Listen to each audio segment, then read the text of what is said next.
Thank you, Stina. Thank you for inviting me. Usually it takes a bit of effort to get me from The Hague to Heerenveen, but this exhibition is truly worth it. So I'm really happy to be here. Now, most of the things you can see here, I've seen only in reproduction until today. So it's for me also the first time that I see them in real life now. And I'm really happy with what I see. I like it a lot. And Marisa is actually the one who asked me if I would be willing to say a few words here. Well, I am willing, but maybe it's good to introduce myself a little bit more than you just did, because indeed I work in the library of Leiden University, and not many people know, but Leiden University has one of the biggest collections of drawings in the country. And it's a collection which starts in 1500 and goes until the present day, and it's about 14,500 drawings. And we still collect, but we only collect contemporary drawings. So that's a bit, so you know a little bit of the background why I'm working with drawings. And I enjoy very much, not just the contact with artists, but also seeing what happens. It's very exciting. And the Galerie Getekend here in Heerenveen, because you know drawing has received much more attention in, well, say the last 2 decades. It's going with artists as well as with collectors. And Galerie Getekend is a factor, an important factor in the Netherlands in this, well, what you say, triumph of drawing. Mm-hmm. Because, well, to me also drawing remains always the most important art form. Well, Clément Fourment, Rob Miles, and Marisa Rappard, they are 3 very different artists, as you can see here. But of course, they also have a lot of things in common, because otherwise, why would they be in one exhibition here? And, well, one of the things I have tried to ask myself is, what is it exactly what they do have in common, and what does it mean, and how does it work? And, well, there's also, you all received the invitation, I think, from Galerie Getekend, so there's already some text there, you read it. But I will try to add a little bit to that. What Rob and Marisa and Clément have in common is, I think, is a very particular handling of space. I think the invitation talked more about perspective, but I would use the word space, although you can debate about what is a primary denominator, but I think it's space. And how do they do that? Well, they do that by using grids or patterns. And these grids or patterns, they change the space as we observe it in daily life, but also in art. And, well, why do they do that? We all have to deal with the real world outside us. And that's not something which is new to art. That has always happened. It starts already, like, say, in the 16th century. The 16th century is actually my century, the century where I work, usually. But it still happens in the present day. And that is because, well, it has changed a lot in recent years. You might say that it started actually in, say, in the time around 1900, when you had artists like Cézanne or Braque or Picasso, who started to question our observation, the way we look at reality, the way we look at the world around us. But in recent years, it has changed much more, and that's because of the digital world, of course. Because we all have to deal with the real world, but we also have to deal now with the digital world. And the digital world has become part of our world. And actually that means that there's an endless world, because it goes on and on. Digital world reproduces the real world many, many times. It's an endless world it has become. And, well, how do we, what is our relation with this reality, with this world around us? You can have it like a quite intimate world. Like in the work of Rob Miles, you see that's a very private world he depicts in his drawings. I might say things the artist say, oh, I do not agree with that. We can talk about that later. And while on the opposite side, you might say you have the work of Marisa, which deals very much with the digital world, which is like an endless world. And, but still they do something which is very similar. They create a view of the outside world, which is very much one which, it fragments this world. It makes it a bit more abstract. It creates a certain distance, because if you use a grid or if you focus on patterns, then you make sort of a barrier between yourself and the reality you see. And you see this with all these three artists.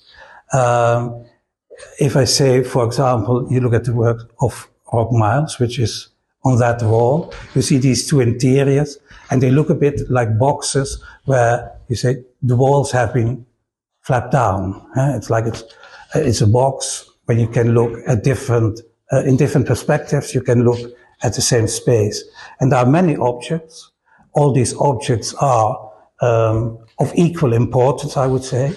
There's not one focus in the drawing, but there are many objects. And you see them from different sides. So, and sometimes there's even one object which you see from different sides. And one of the things I like to, especially about these drawings, is that you see in the margins these small, tiny figures, people sitting at a table and doing something. And also these people are fragmented. And they have legs which some way do not attach to their bodies, or their heads are upside down. And at first I thought, oh, these are people that inhabit this space. But then later I saw that Rob actually reproduces here paintings he made, which are exactly these kind of figures. So from what I think now is that these are actually artworks that have found a place in these interiors, which makes them like, well, you look in the interiors and then you look to another world again. It's like a tiny exhibition, all these drawings, and that also goes for the drawings, I think, of Clément and of Marisa. Each one is a tiny exhibition in itself, because it gives us a view of other worlds.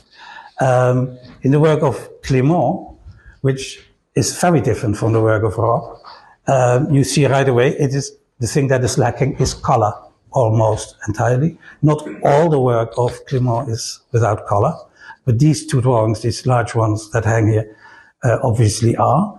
And you can see that there's very obviously a grid. And the grid is, in this case, well, something like a cupboard with shelves, and in a compartment, and in these compartments, objects are visible, and very different objects. The objects are cut out from prints, I think, or maybe old newspapers or magazines, and they are pasted in. Other objects are drawn by hand, and they are all sort of what you might call cultural objects. So it's pots, statues, vases, and they are, but many compartments are empty.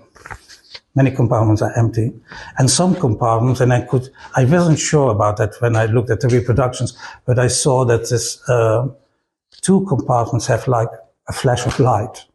There's one light and the other is dark. And so it looks like the objects have disappeared there. So in some way, this frame of compartments, it's like a space in which objects can disappear.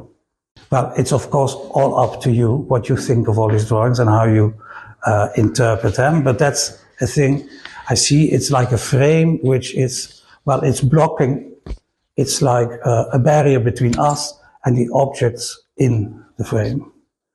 And the same, well, I work in a library, so I'm always happy to see books like that drawing. And there's some of these books you even recognize, or at least the objects depicted in these books. Some are famous artworks, others are about physics and such.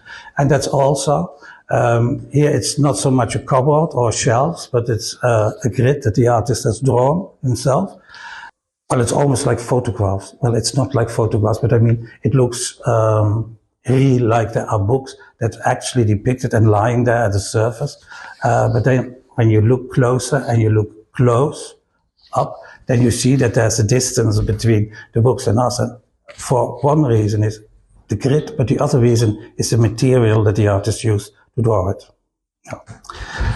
And then here this huge drawing by Marisa, which is it's very colorful again. Marisa's work usually is very colorful. It's not always this. This is a lot of green, bluish tints, but there were drawings also which are very much pink, for example. So the first, and you see different rectangles with mostly abstract shapes, but definitely not all of them. There are also, you see figures like the head of a person repeated several times, or a complete figure dancing, maybe, also repeated multiple times.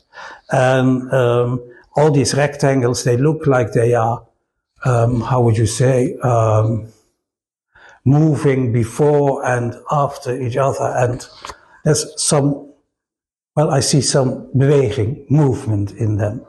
And there's also a head here down here below, which is, you don't really know what's happening there, but and there's also this text, of course. We have the broad horizon. It's very prominent, almost in the center of the image. Of all the three artists here, I think Marisa is the most abstract in appearance. Maybe that is also because she focuses on the digital world more than the other artists. But she creates like a pattern, a grid. And this grid creates a distance. It makes it more abstract. And that's, of course, well, the world, in recent years, say in the last 2 decades, has become bigger and smaller at the same time. It has become bigger because, well, nowadays we can see what happens in Gaza right at this moment, but you can also see what happens in Beijing or in Rio de Janeiro. We know everything now. It has come closer. So also in a way it becomes smaller because of that, because the whole world is nearby. It's not far away anymore. So when I was young, America was still very far away. And you had images, of course, and photographs and such. But nowadays, when I send cooking in my kitchen, I can at the same time, I can listen to a news report from Africa. And I have people living far away who send me messages. So the whole world is coming into my house. And I think everyone has that experience. And I think that's a little bit what you see in the drawings of Marisa, that there are many different worlds at the same time active, many different realities. It's the question, how should we relate to that? And how does that work for us? And well, how it works in the end, that's up to you. It's not something the artist can prescribe, or I think they leave the freedom. So this is a bit, well, what I think connects these three artists. Marisa, Clément, and Rob, congratulations with your wonderful show. It's amazing that we can see them, all these drawings here now together. And Stina, you, congratulations with this exhibition.